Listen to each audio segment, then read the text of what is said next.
En traduction, savoir qu'un mot est correct, eh bien ça ne suffit pas toujours. Le vrai défi, c'est de trouver le mot qui sonne juste, le mot naturel. Alors comment on passe de la simple correction à une traduction qui a l'air authentique? C'est là que les corpus entrent en jeu. Et aujourd'hui, on va voir ensemble comment un type de corpus bien particulier, le corpus monolingue cible, peut vraiment tout changer. On est tous passés par là, non? Ce moment où on se retrouve face à un mot, on ouvre le dictionnaire, et là, paf, plusieurs options, toutes ont l'air correctes sur le papier. Mais laquelle sonne vraiment bien? Laquelle est la plus naturelle? Le dico, il nous laisse un peu en plan sur ce coup-là. C'est le dilemme classique du traducteur. Donc, la vraie question, c'est ça. Comment on fait le tri? Comment on choisit pas juste un mot correct, mais le mot juste, celui qui fait que le texte ne sonne pas comme une traduction, mais comme s'il avait été écrit directement dans la langue d'arrivée.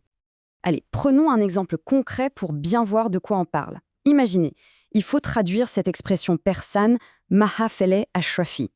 On regarde dans le dico et il nous donne plusieurs pistes. Aristocratic gatherings, aristocratic circles ou bien aristocratic meetings. Alors, comme ça, à première vue, laquelle choisir? L'intuition, c'est bien, mais on sait tous qu'elle peut parfois nous jouer des tours. Alors, comment on fait pour trancher de manière sûre? C'est précisément là qu'intervient notre outil un peu magique, on peut le dire, le corpus monolingue cible. Oubliez l'idée d'un dictionnaire. Pensez plutôt à une immense fenêtre grande ouverte sur la langue telle qu'elle est vraiment parlée et écrite. Ok, mais concrètement, un corpus monolingue cible, qu'est-ce que c'est? Eh bien, imaginez une bibliothèque numérique absolument gigantesque.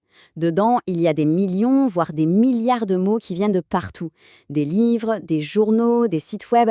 Et le point crucial, c'est que tout est dans la langue qui nous intéresse, la langue cible. C'est une mine d'or de textes authentiques. Et c'est ça la grande différence avec un dictionnaire. Le dictionnaire, lui, il nous donne une définition, un résumé. C'est une approche synthétique. Le corpus, c'est tout l'inverse. C'est une approche analytique. Il ne vous dit pas ce que le mot veut dire, il vous montre le mot en pleine action, dans des centaines de phrases réelles. C'est comme ça qu'on découvre toutes ces petites nuances. Et quand je dis gigantesque, je pèse mes mots. Prenez le British National Corpus, le BNC, qui est une grosse référence pour l'anglais. On parle de 100 millions de mots. 100 millions, c'est énorme. Avec une telle quantité de données, on n'est plus dans la supposition. On observe directement les habitudes de la langue, avec une précision quasi scientifique. Bon, c'est bien beau tout ça, mais comment on se sert de toute cette puissance? L'une des utilisations les plus utiles et immédiates, c'est pour trouver ce qu'on appelle les collocations. Vous savez, ces combinaisons de mots qui vont naturellement ensemble, ces mariages de mots qui font qu'une phrase sonne parfaitement juste. Revenons à notre exemple de tout à l'heure. La question change un peu. Ce n'est plus juste comment on traduit, c'est plutôt en anglais, avec quel nom l'adjectif aristocratique aime-t-il bien se promener? On cherche son partenaire le plus fréquent, sa collocation la plus naturelle. Voilà ce qui se passe quand on lance une recherche. L'outil nous sort toutes les fois où le mot aristocratique apparaît. Mais regardez bien, il ne nous donne pas juste le mot tout seul. Il nous montre toujours ce qu'il y a juste avant et juste après. C'est un peu comme observer un animal dans son milieu naturel. On voit tout de suite avec qui il traîne, ce qu'il fait, on comprend son comportement. Et là, quand on regarde les chiffres du BNC, le résultat est sans appel. Aristocratic Circles est, et de loin, la combinaison la plus fréquente. On la trouve 4 fois. Gatherings, une seule petite fois. Et meetings, 0. Nada. Là, ce n'est plus de l'intuition, c'est une preuve. On a des données solides pour faire notre choix. Et c'est ça le point clé à retenir. Le corpus, il fait passer de l'intuition à la preuve. On ne fait plus un pari en se disant « je pense que ça sonne bien ». Non, on fait un choix basé sur des données réelles, des preuves concrètes de comment la langue est vraiment utilisée. Mais ce super pouvoir de vérification, il ne sert pas qu'à choisir entre plusieurs options.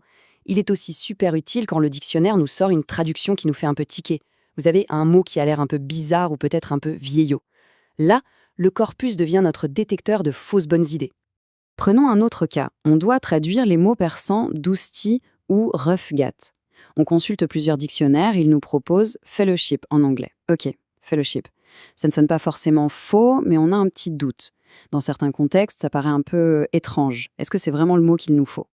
Le réflexe à avoir, c'est direct, direction le corpus. Et là, on lui pose quelques questions. Est-ce que le mot fellowship apparaît dans des contextes qui ressemblent aux nôtres? Est-ce qu'il y a d'autres mots qui font le même travail mais qui sont beaucoup plus courants? En gros, est-ce que le dico nous a donné un bon tuyau ou est-ce qu'on est tombé dans un piège? Eh bien, souvent, le verdict du corpus est très clair. Il peut nous montrer que non, fellowship n'est pas le mot le plus naturel dans ce cas précis. Et surtout, il va nous montrer quelles sont les alternatives que les gens utilisent vraiment. Ça nous permet de faire un choix beaucoup plus éclairé et surtout un choix qu'on peut justifier. Finalement, au-delà de trouver le mot juste, le plus grand cadeau que nous fait le corpus, c'est la confiance. C'est un outil qui nous libère. Il nous donne les moyens de prendre des décisions, d'être sûr de nous et surtout de pouvoir expliquer pourquoi on a fait ce choix et pas un autre. Donc si on résume, le pouvoir du corpus, c'est un peu un super pouvoir en 3 étapes. 1. Il nous donne des preuves, du solide. 2. Il nous aide à polir notre traduction pour qu'elle soit super fluide et naturelle. Et 3. Il nous donne le courage de faire des choix audacieux parce qu'on sait qu'on peut les défendre. Et cette idée, elle est vraiment centrale. Le fait de pouvoir s'appuyer sur des preuves, sur du concret, ça change tout. Ça nous autorise à nous éloigner d'une traduction trop littérale qui serait peut-être correcte mais maladroite pour aller vers quelque chose de beaucoup plus idiomatique, de bien meilleure qualité. Et tout ça avec une confiance totale en notre travail. Voilà pour la puissance des corpus monolingues qui sont parfaits pour explorer une langue en profondeur. Mais maintenant, imaginez. Imaginez si on pouvait comparer des textes originaux et leur traduction sur des millions et des millions de mots. Qu'est-ce que ça pourrait nous apprendre? Eh bien, c'est exactement ce qu'on va découvrir dans la prochaine partie où on plongera dans le monde des corpus bilingues et multilingues. Alors à très vite